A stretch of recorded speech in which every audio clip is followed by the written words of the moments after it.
Hello my dear friends, you're in the Military with Summary channel, and this video we're going to discuss the most important events that took place during the previous 12 hours. We have a lot of very interesting updates, so let's start. And this morning we can say that another round of escalation between the Russian Federation and the NATO countries has happened. According to information we have, during the previous night between the 9th and the 10th of September of 2025, the Russians carry out another massive missile and drone attack all over the entire territory of Ukraine. Lots of missiles, lots of drones were recorded. So by the morning of the 10th of September of 2025, the Ukrainian resources published this photo where we can see the approximate roads. As you can see, once again, the Russians used cruise missiles, and once again the Russians used hundreds of drones. But when talking about this attack differs from any attack that we've seen since the beginning of the special military operation, because according to official Ukrainian resources and the official Polish resources, the Russians attacked not just the territory of Ukraine, but several dozens of drones crossed the border between Ukraine and Poland, and these drones answered the territory of a NATO country, the territory of the state by the name of Poland. So this is the escalation we are talking about. When talking about this map, I would like to point attention to the left top corner to this area. These are exactly the roads we are talking about. So these are the roads of Russian drones that crossed the border and answered the limits of Poland. As for the beginning of the 10th of September of 2025, several episodes, very interesting episodes on the territory of Poland were recorded. So according to information we have, several drones answered the territory of Poland, and during the night we got several videos. For example, in this video we can see another two drones flew into Poland. Airports in Warsaw and Lublin also stopped accepting and releasing aircraft due to unplanned military activity. Video from Poland shows the sounds of fighter jets in the sky. Furthermore, according to information we have, Rzeszów Airport in eastern Poland has been closed due to unplanned military activity related to ensuring state security. Reports now claim that there are drones flying at a depth of 50 kilometers in Poland, with locals reporting the activation of air defense systems. Several sources reported that a Russian drone hit a residential building in eastern Poland, damaging the roof and a car on the premises, media reports.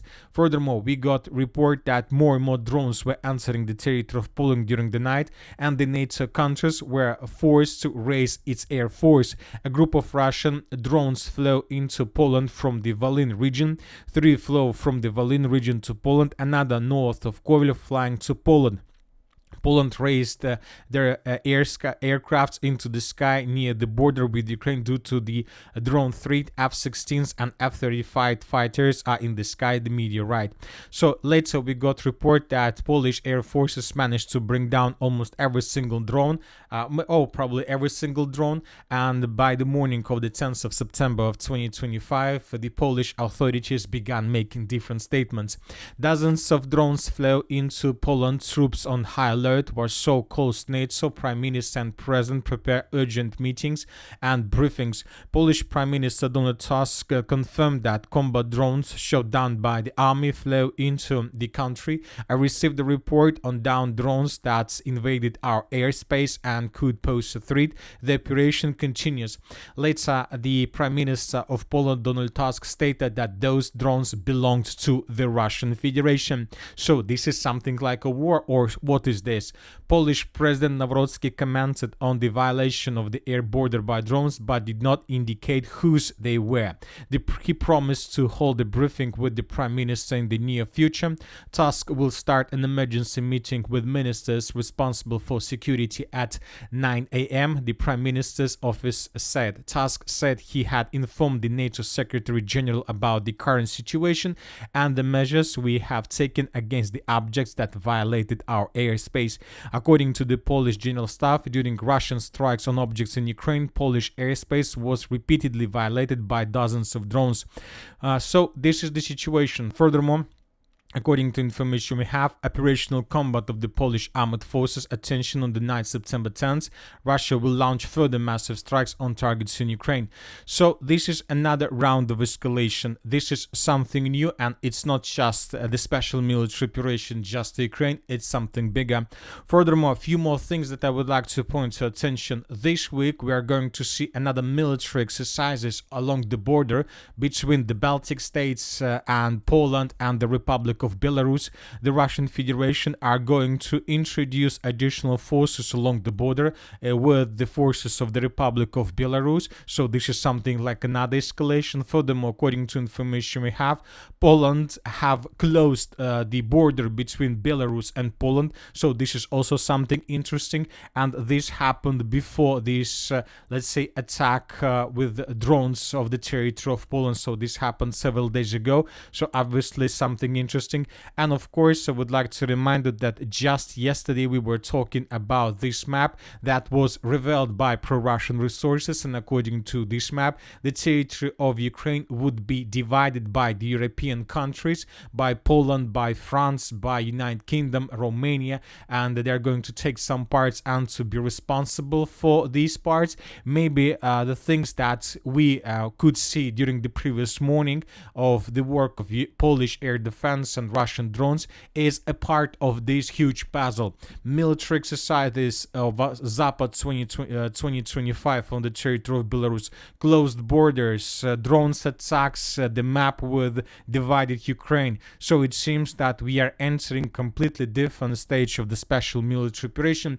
But one thing I must say, that the Prime Minister of Poland, Donald Tusk, made his statements regarding drones that they belong to the Russian Federation without any investigation. So this is very strange, because the president of Poland, he didn't blame Russia. He decided to wait for the results of the investigation, because once again, this is not the first time when a drone enter the territory of Poland or something like this, because at the beginning of the special military operation, several drones entered the territory of Poland, but they were launched by Ukrainians, and Ukrainians several years ago blamed Russia and were trying to force Poland to join this war on the Ukrainian side. So as for now, everything might happen, real aggression from the Russian side. At the same time, this might be provocation from Ukrainian side, or at least this is something like a coordinated action of NATO countries with the purpose to officially begin securing at least the western part of Ukraine. We're talking about air defense, because obviously from the territory of Poland, from the territory of Romania, the NATO countries will be able to secure at least completely the western part of Ukraine without any chances for Russian drones and Russian missiles, let's say, to cross these lines. So everything to the west of this yellow line would be destroyed by NATO aircrafts and NATO air defense systems without any risk of being attacked by Russian forces and Russian systems of air defense of Russian aircrafts. So we are entering completely new stage. Let's follow the situation, because obviously the most important things are just ahead of us. Now let's discuss the situation on the ground, and first let's talk about the Zaporizhzhia direction. During the previous 24 hours, additional changes were recorded on the territory of the settlement of Stepnogorsk. Pro-Ukrainian resources published this video where we can see how Ukrainians were attacked positions of the armed forces of the Russian Federation in the 3rd micro-district of the settlement of Stepnogorsk. These attacks were recorded and discovered. The Ukrainians attacked Russian positions exactly in this point. Based on this video, we came to conclusion that by the morning of the 10th of September of 2025, the Russians secured the 3rd micro-district completely, and now the Russians are ready to move further in the direction of the northern part of the settlement. Now let's move further and let's discuss the situation in the Pokrovsk direction. I believe that in coming days we're going to adjust the map of the breakthrough significantly. According to information we have during the previous 24 hours, the Ukrainians continue their attempts to attack the settlement of Novotoretsk from the northeast, and the Ukrainians were trying to attack the settlement in the area of Boykovka and Fedorovka from the southwest, but both attacks were repelled by the Russians. As of now the Russians are saving control over the Boykovka, Novotoretskaya, a small concentration of towns and villages. This is a heart of Russian breakthrough.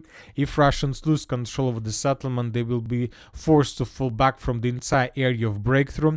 Furthermore, according to pro-Russian resources, during the previous 24 hours, the Ukrainians attacked the settlement of Mayak from the west and the settlement of Mayak through the village of Pankovka from the northeast.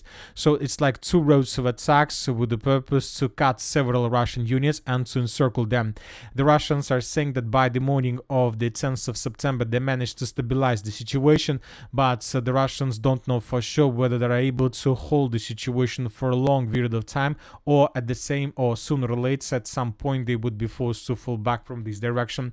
So one thing we can say for sure, that currently there are very heavy clashes. So the Russians are trying to keep this breakthrough for as long as possible. The Ukrainians suffer huge losses, and while one group of Russian forces holds positions in this area, few more groups of the armed forces of the Russian Federation are trying to develop their offensive operation in the area of Kostiantynivka, in the area of the city of Siversk, and of course in the Liman direction. As for the city of Kostiantynivka, the Russians are intensifying their FPV drone attacks. During the previous 72 hours, dozens of episodes were recorded. The Russians were bombing and attacking Ukraine vehicles and artillery systems along the entire line of combat contact around the city of Kostiantynivka, trying to reduce Ukrainian possibilities and military capabilities. As for now, it's very difficult to say when exactly the Russians are planning to begin their major offensive operation in this area, but it seems that this is going to happen very, very soon. In this video, we can see how Russians were attacking Ukraine vehicles along the main supply line between the city of Kostiantynivka and Bakhmut. This is very important attack because, according to different sources, this territory used to be considered as the territory under complete Russian control several weeks ago. Now let's move further and let's discuss the situation in the Liman direction.